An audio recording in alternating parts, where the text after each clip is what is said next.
Nick Dunn is a nonchalant man in his 40s, married to his beautiful wife, Amy. Today marks the 5th anniversary of their wedding, but unlike most husbands, Nick seems emotionally distant. It's evident that he has lost interest in his wife. Instead of buying her a thoughtful gift, he heads to the bar to have some drinks. The bartender is his twin sister, Margot. She notices Nick's hung-up face and inquires about the reason. He simply replies, Amy. Amy, a popular children's writer, had organized a book launch event, and Nick was among the many attendees. They met coincidentally and began talking about their shared interest in books. Nick was a writer, too, but only for a small men's magazine, whereas Amy was adored by millions. Like if the writer of The Hunger Games met the writer of 7 Cool Ways to Trim Your Pubes. They soon left the event, wandering through the alleys of New York City. Nick used his charm and good looks to impress Amy, and at an opportune moment, he kissed her. They capped off the night by making passionate love. In the present, as Nick continues explaining his story, he suddenly receives a call from his neighbor, saying that his cat is outside. Nick hurries home and retrieves the cat. To his surprise, the front door is open. He calls out for Amy but receives no answer. He begins searching the house, eventually coming across a shattered glass table.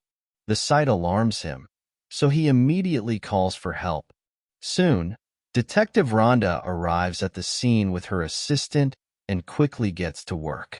She scans the house and finds a few droplets of blood in unusual places. She then observes Amy's room and notices her books. Realizing Amy is a famous writer, Detective Rhonda starts treating the disappearance as a high-profile case.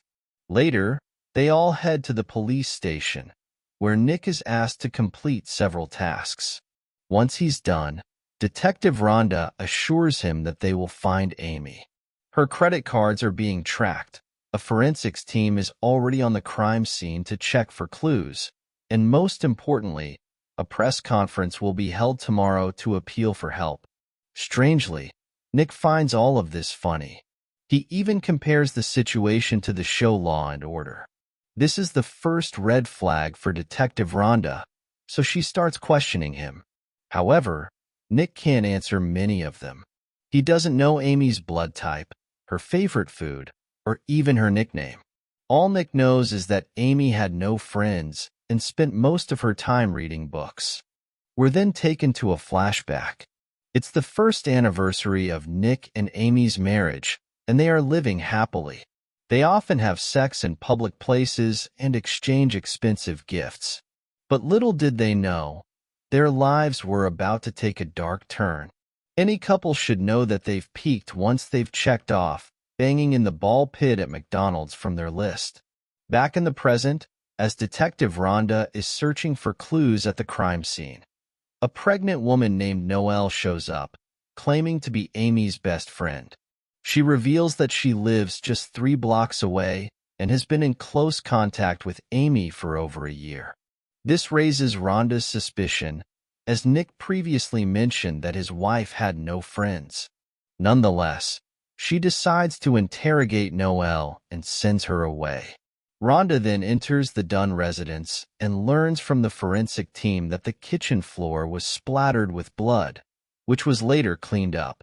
Furthermore, it is revealed that the entire house is registered in Amy's name.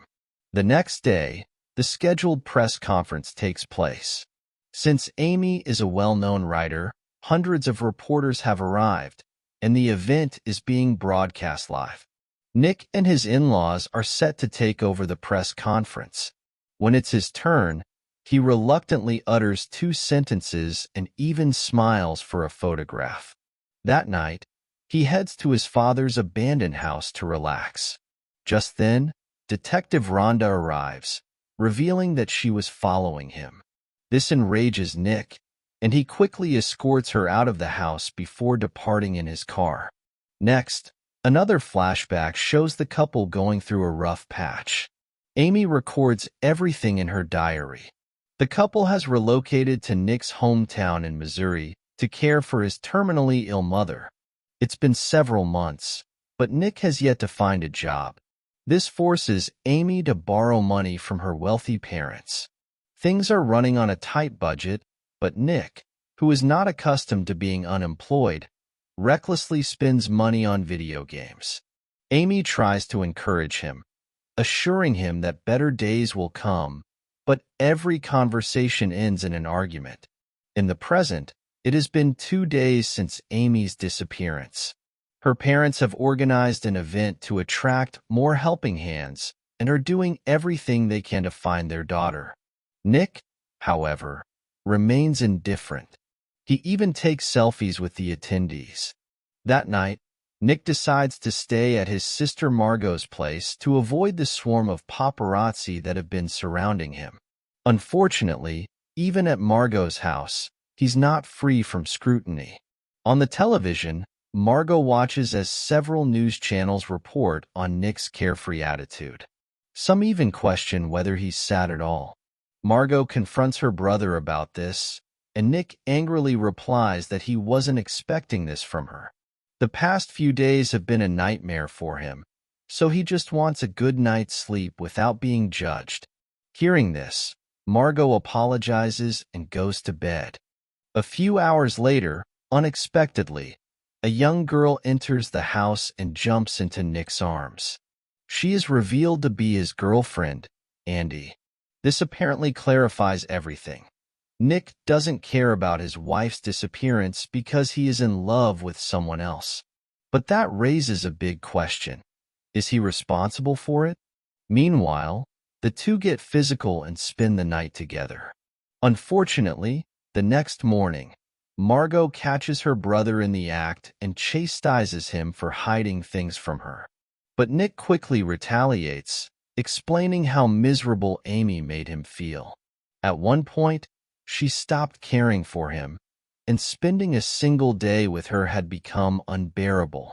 That's why he had to find solace in someone else, and that someone turned out to be one of his students, Andy. Shocked, Margot warns her brother that if the authorities find out about this, he'll be in trouble. She also shows Nick that he's all over the news, but for the wrong reasons.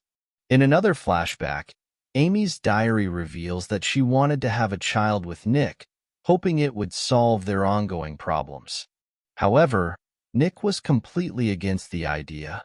In a resulting argument, he pushed her to the floor, accidentally hurting her. Although Nick apologized profusely, Amy had reached her breaking point. From that day on, she started fearing for her life and wanted a divorce. However, she knew that Nick wouldn't leave her, as he was after her parents' money. In the present, Detective Rhonda gets the forensics report of the blood samples around the house. They belong to none other than Amy. At night, Nick is asked to give another speech to a mass of people, but just then, Amy's supposed best friend, Noelle, pops up and screams that Nick is hiding things. After she has the crowd's attention, she reveals that Amy was actually 6 weeks pregnant at the time of her disappearance. Hearing this, Margot, Andy, Amy's parents, and everyone else are shocked.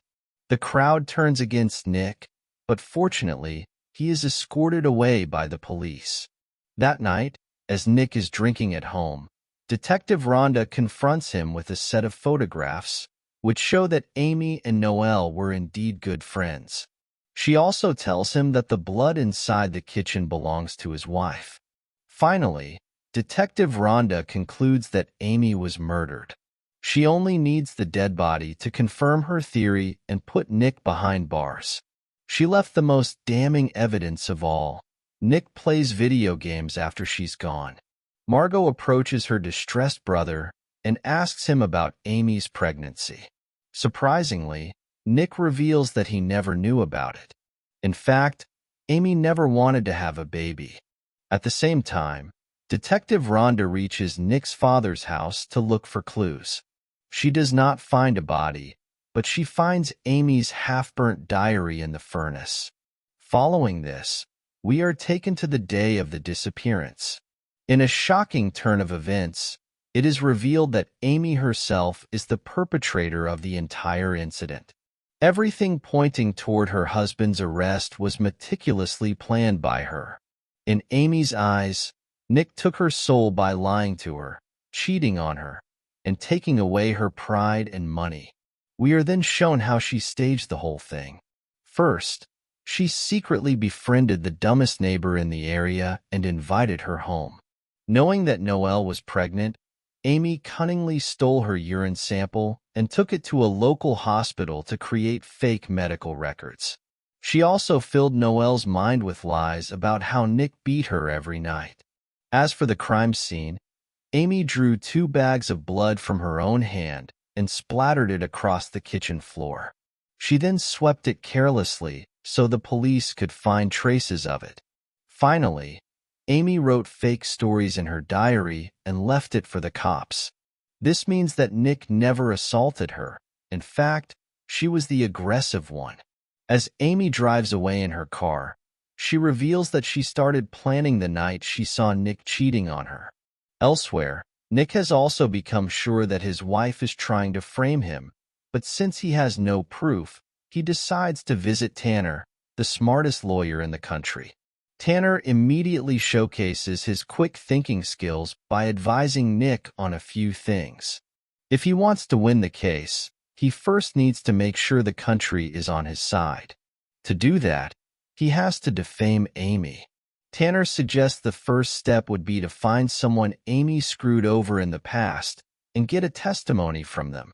Nick knows just the perfect person. Before him, Amy was in a relationship with Desi Collins, a rich guy from New York. The two were a perfect match because of their high standards, but soon Desi became possessive. This led to their breakup, and when Desi still didn't stop pursuing Amy, she had to file a restraining order against him. But to this day, he still writes letters to her. Nick uses the address from one of these letters and visits his mansion, but unfortunately, Desi doesn't want to speak badly about the love of his life. Despite everything Amy has done to him, he still wants to defend her. On the other hand, Amy has completely changed her identity and is now living in a small neighborhood. She mostly minds her own business and tries to stay away from everyone around her. However, one day, she accidentally drops her thick wad of money, which a few of her neighbors notice. That night, she is attacked by the same people who beat her up and take the money away. The only good thing is that they didn't realize she is the gone girl from the news. But Amy doesn't want to take the chance, so she packs her belongings and leaves the place. She doesn't have anywhere to stay, so she calls the only person who loves her unconditionally, Desi Collins. In the next scene, the two meet in a casino, and Amy quickly starts manipulating him. She lies that she was forced to run away from her home, as Nick was about to kill her. Now, she cannot return, as the entire nation will perceive her as a coward. Desi immediately buys her story and takes it as the perfect opportunity to reconcile with her. Hence, he escorts Amy to his private villa, which lies in the middle of nowhere. There are cameras around the entire place, so Amy won't have to worry about being discovered. Elsewhere, after the first plan fails, Tanner tells Nick to go live on television and confess his illicit affair. This will gain him a lot of sympathy, as everyone likes an honest man. But does everyone like an honest, cheating piece of garbage man? I don't know. Unfortunately, on the interview day, they get a major shock. Nick's girlfriend, Andy, breaks the news herself. This leaves Nick in a perilous position. Tanner explains that now they are on the back foot, so going live on television would be a death wish. However, Nick reassures him that he can handle it. Then he goes on the interview set, puts on a serious face, and delivers an emotional confession. Although many believe he's faking it, Amy, who is watching from the villa, is impressed. She is especially touched when Nick mentions, "I will love my wife forever." Now, 21 days after her disappearance, which has caused a nationwide uproar, Amy is thinking of returning to her husband. However, there is one problem. Desi is really expecting her to be his wife. He has even isolated himself in the villa with her. Amy knows that if she tries to leave, he will become violent and do something drastic. Hence, she decides to kill two birds with one stone.